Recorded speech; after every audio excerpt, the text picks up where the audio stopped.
Were you destined to become a lawyer? Was there any question you were not going to be a lawyer? Mm-hmm. When I first went away, I graduated from high school. My dad, the war was on, and my dad said, you know, you really ought to get yourself into college before the draft gets you.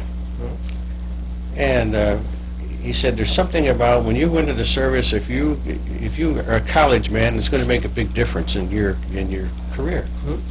And so I put on the steam, and I graduated from high school in January of 1945.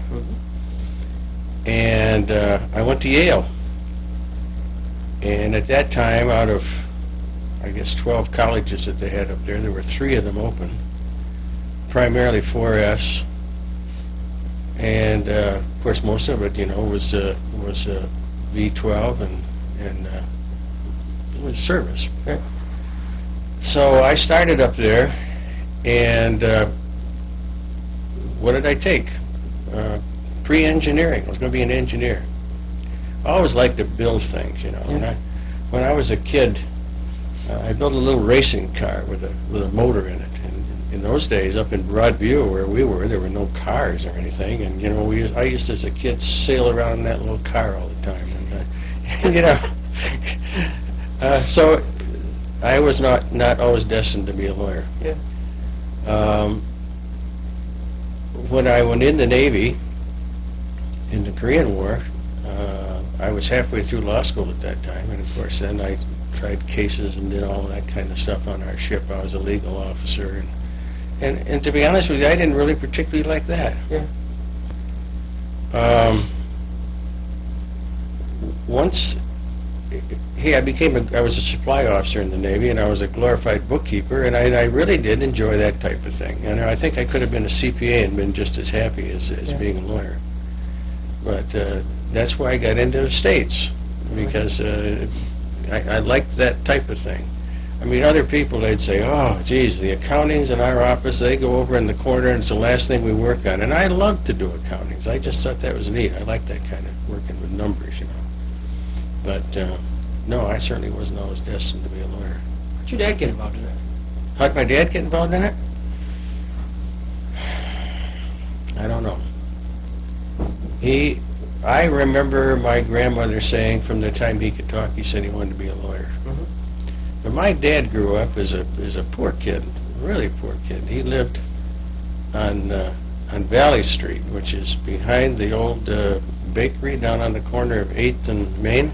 Okay, all right.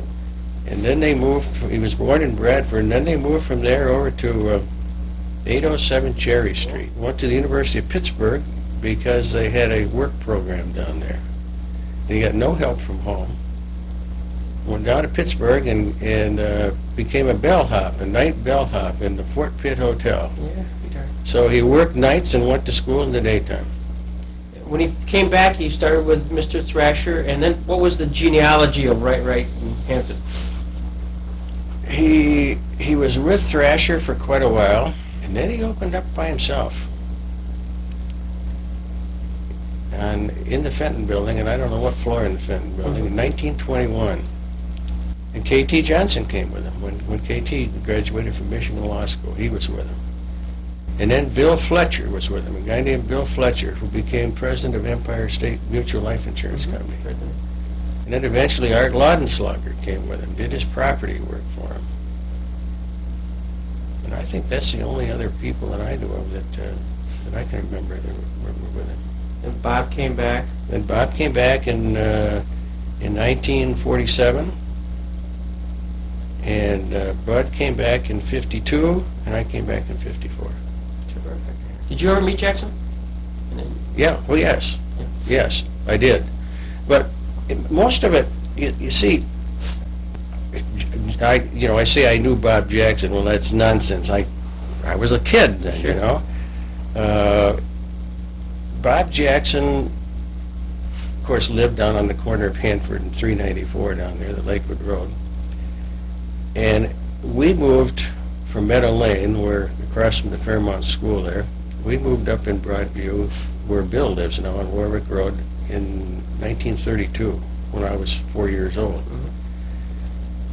And as I grew up, we all played at Goodell's, where Charlie Goodell lived. John and Charlie and Bill and George and all the Goodell boys down there. And the Goodell's, that was where all the kids get. I remember as a kid going down to Jackson's, and they had two garages in back. Once where they kept their car, then there was another, like a storage garage down there. And that's where Bill Jackson kept his Model A truck. And I'd go down there as a kid and look at that truck, and just, it was a gorgeous truck, I'll tell you.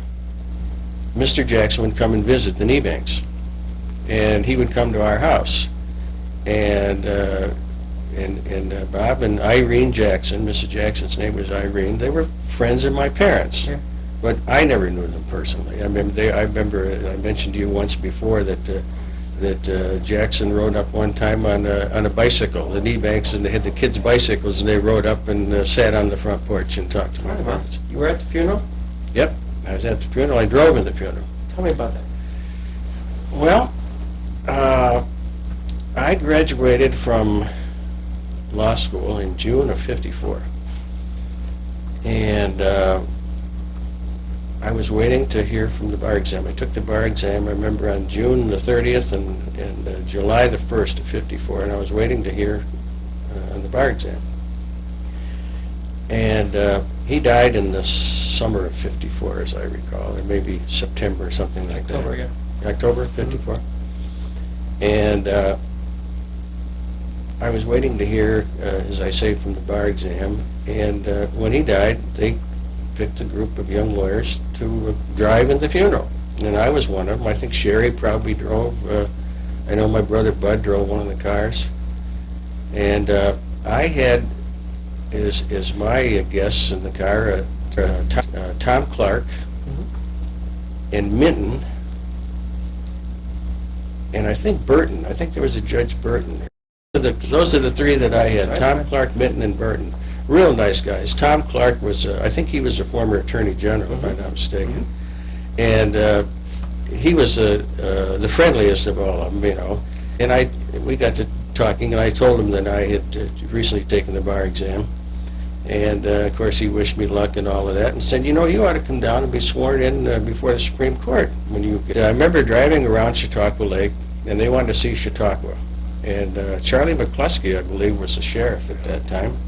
And he led the whole procession in the sheriff's car, and we had all of the justices in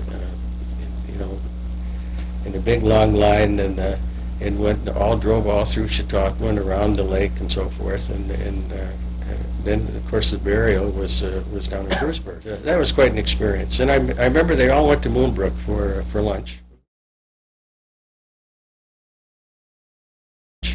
And I think I mentioned to you that K.T. Johnson, I don't know if he was the president of Moonbrook at the time, but he got them all to autograph their pictures and so forth. And that was up at Moonbrook on the wall up there for many years after. And I think it's the same one that appears on the wall down in the office now, down in the Bank of Jamestown building.